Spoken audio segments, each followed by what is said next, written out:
नमस्कार दोस्तों, मैं योग सारिका सुबह रथान। और आप लोग कैसे हो? आप स्वस्थ रहे यही ईश्वर से प्रार्थना करते हो और अपना ध्यान रखें। और क्योंकि अब सर्दियाँ आ रही हैं तो हमारे शरीर में और जैसे जैसे उम्र बढ़ती है तो हमारी हड्डियों में हमारी हड्डियाँ अकड़ जाती हैं और मांसपेशियाँ कमज़ोर हो जाती हैं। तो हम अपने लिए टाइम ज़रूर निकालें, अपना ध्यान ज़रूर निकालें, नहीं तो धीरे धीरे पता ही नहीं चलता कि हम कब बीमारियों से ग्रसित हो गए हैं। तो हम अपना ध्यान ज़रूर रखें। और अगर हम बिना दवाई के रह रहे हैं, बिना करवट लिए सो रहे हैं तो हम सबसे बड़े धनी हैं। क्योंकि अगर हम योगा करते रहेंगे तो योगा से हमारा टाइम भी बचेगा और तन भी सही रहेगा, मन भी सही रहेगा और हमारा धन भी सही रहेगा। तो हम अपने लिए टाइम ज़रूर निकालें और कुछ ना कुछ जो भी आता हो वो योगाभ्यास करते रहेंगे। तो आजकल अब सर्दी आ रही है तो हमारे घुटने दर्द करने लग जाते हैं और घुटने दर्द के कई कारण होते हैं, जैसे कैल्शियम की कमी, विटामिन डी की कमी और यूरिक एसिड बढ़ जाता है। और हमारा वज़न अगर ज़्यादा हो जाता है तो उससे भी हमारे घुटने दर्द करने लग जाते हैं। तो हम थोड़ा थोड़ा अपने को एक्टिव रहिए, थोड़ा थोड़ा जब भी टाइम मिले कुछ ना कुछ योगाभ्यास करते रहे। तो और जैसे अब सर्दी आ रही है तो हम अपना खाने में भी जैसे मेथी के लड्डू बना लेंगे घी में भून के और उसको लेते रहेंगे रात को या सुबह, तो उससे भी हम काफ़ी हद तक ठीक हो जाते हैं। और कैल्शियम के लिए जैसे मूंगफली और तिल को भिगो दियो रात को और सुबह उसका दूध बना के मिक्सी के जार में और उसको पी लो, तो उससे हमारी कैल्शियम की कमी दूर होती है और बच्चों की जो ग्रोथ है वो भी बढ़ती है। और ऐसे ही कुछ ना कुछ कैल्शियम वाली चीज़ें खाते रहे। आजकल शलजम आते हैं, शलगम खा लिया और कई सारी ऐसी चीज़ें हैं कि जिससे हम अपना कैल्शियम ठीक रख सकते हैं। और विटामिन डी के लिए भी हम धूप सेक लेते हैं, पर इसकी हमें दवाई खानी पड़ती है हफ्ते में एक बार, ये इसी से पूरा होता है, उतना धूप से भी नहीं होता। उसको हम ज़रूर खाएं, हम हफ्ते में एक दिन, क्योंकि मेरे को तो इतना पता नहीं।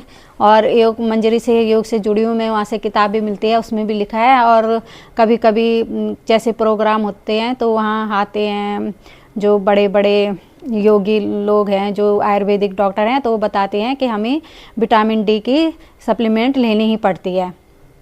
तो अपना ध्यान रखें और करते हैं योग। पहले पैरों को फैला लेंगे और घुटने को ऊपर नीचे थपथपाएंगे।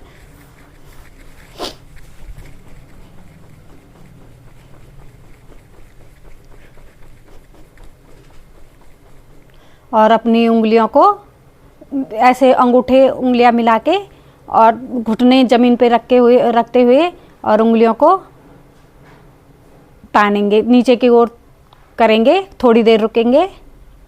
तो इससे हमारी पूरी नसें खिंच रही हैं।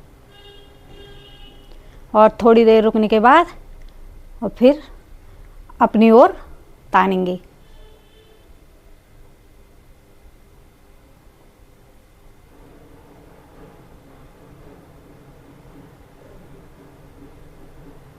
फिर अपनी ओर, यही प्रक्रिया हम बार बार करते रहे। तो इससे हमारा यूरिक एसिड से जो उंगलियां टेढ़ी मेढ़ी हो जाती हैं वो ठीक हो जाएंगी।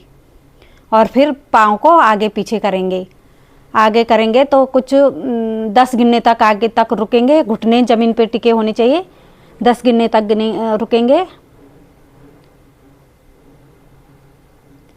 ये अभ्यास तो हमें रोज़ ही करना ही चाहिए। जब भी हम एक्सरसाइज करें पहले इन अभ्यासों को करें और फिर अपनी तरफ ताने।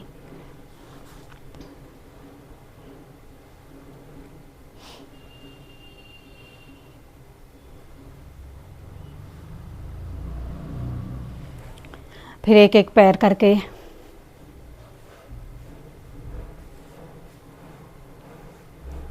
फिर अपने घुटनों के नीचे अपने हाथों की ऐसी मुट्ठी रख के और पैरों को अपनी ओर,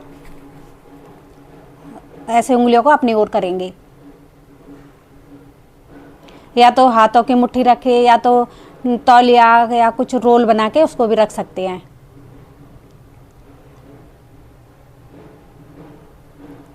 और फिर धीरे धीरे नीचे, और फिर हाथों की मुट्ठी दोनों घुटनों के बीच बना के और दोनों घुटनों को ऐसे आपस में जोड़ने की कोशिश करेंगे। तो इससे हमारा जो इधर साइड का दर्द होता है वो ठीक होगा।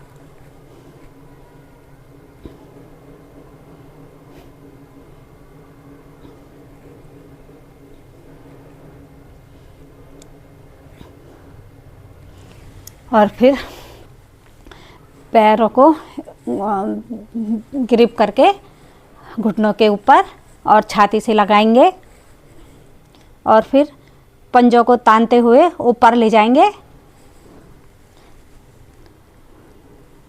फिर अपनी ओर पंजे को तानेंगे, फिर आगे लाएंगे, फिर अपनी ओर घुटने को करेंगे, पंजे को तानेंगे,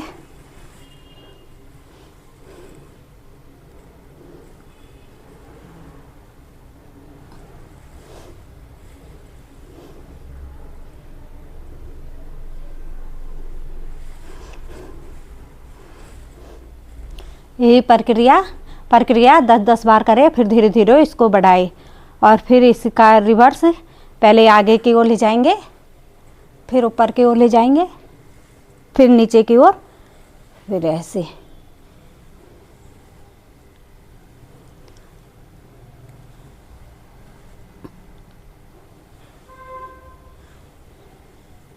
पहले हम अपनी ओर लाए थे, फिर बाहर की तरफ ले जाएंगे, फिर ऊपर की तरफ ले जाएंगे, फिर ऐसे ले जाएंगे।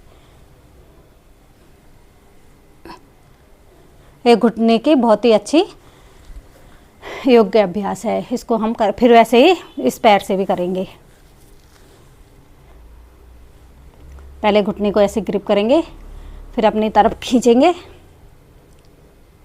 फिर पंजों को ऊपर की ओर, फिर नीचे,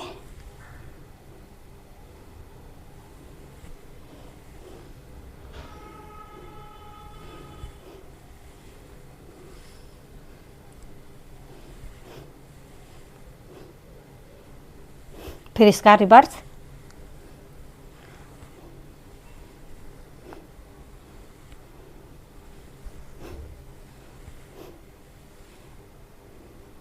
थोड़ी जितना देर रुक सकते हो रुके, उससे ज़्यादा फायदा होगा।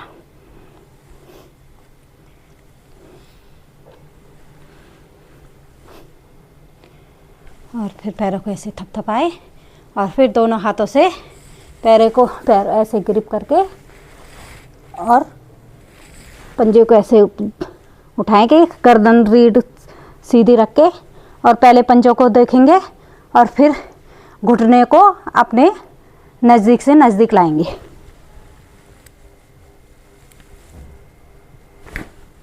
अगर माथा लग जाता है तो लगाने की कोशिश करें और फिर धीरे धीरे वापस। फिर वही प्रक्रिया हम 2-3 बार कर सकते हैं। फिर दूसरे पैर से भी ऐसे ग्रिप बनाएंगे और पहले ऊपर की ओर ले जाएंगे, फिर पंजे को देखेंगे, फिर धीरे धीरे घुटने को अपने पास लाएंगे और माथा लगाने की कोशिश करेंगे। एकदम से नहीं आएगा, धीरे धीरे अभ्यास से हमारा घुटना भी ठीक हो जाएगा और जो टेढ़ा घुटना है वो सीधा हो जाएगा। और इसको 2-3 बार करते रहे और करते रहे योग रहे निरोग। और भी कई एक्सरसाइज है घुटने की, तो जो भी आपको आए वो करते रहे। और पैरों को ऐसे दाएं बाएं हिला लें।